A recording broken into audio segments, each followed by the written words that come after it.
Listen, you're progressing way more than you think, and if you truly knew it, you'd be less likely to quit. I know because I'm in that similar situation.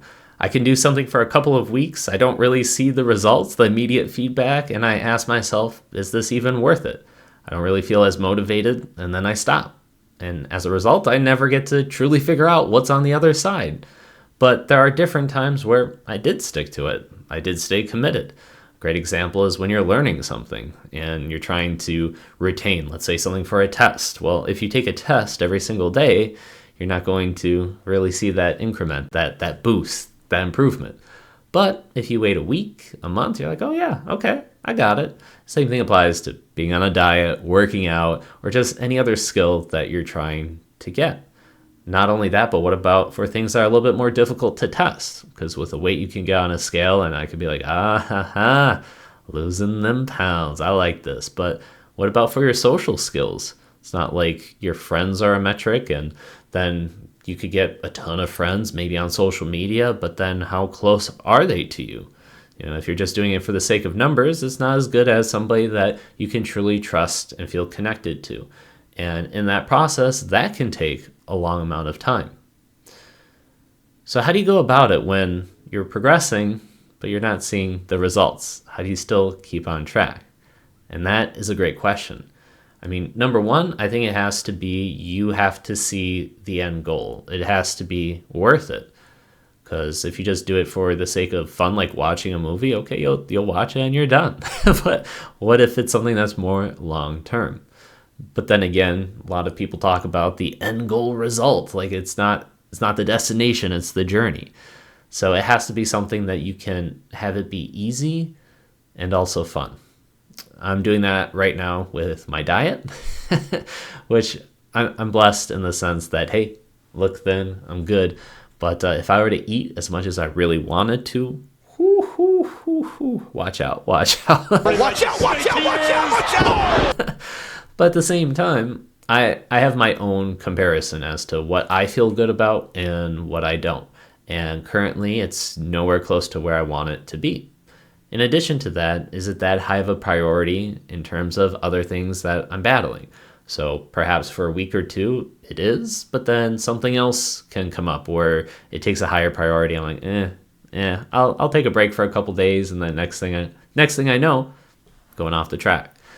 So what I ended up doing is I noticed that I was going to the restaurants a lot. I was spending a lot of money, so that plays a key factor while he's holding up the chapstick.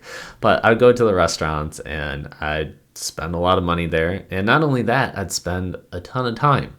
So every single day, the amount of time it takes to go to the restaurant, eat there, yeah, you get the picture.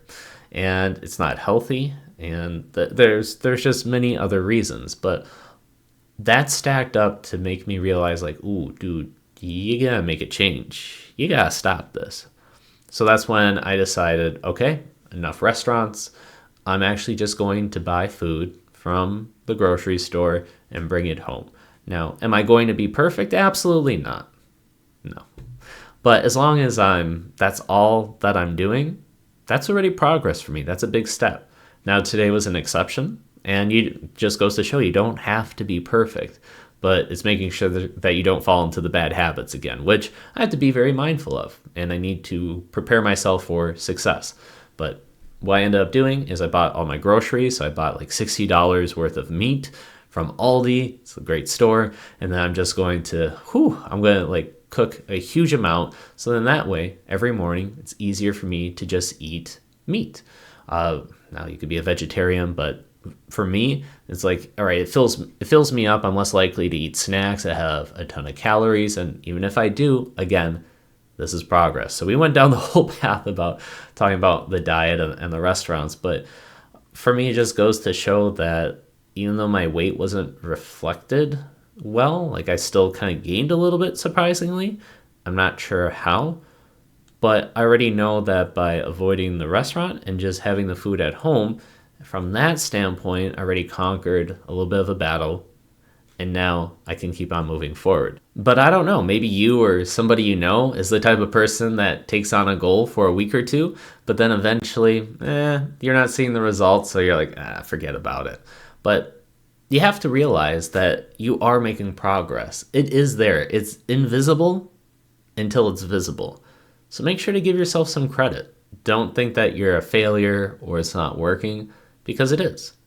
And if you just kind of see it as an investment that you're putting the time in, you're not seeing it right away. In fact, you may be feeling worse temporarily, but it's adding up. Kind of like learning a different language, learning how to dance, any type of skill.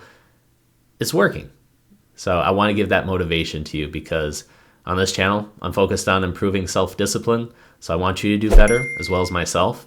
And as in the words of Peter Parker, I'm trying to do better.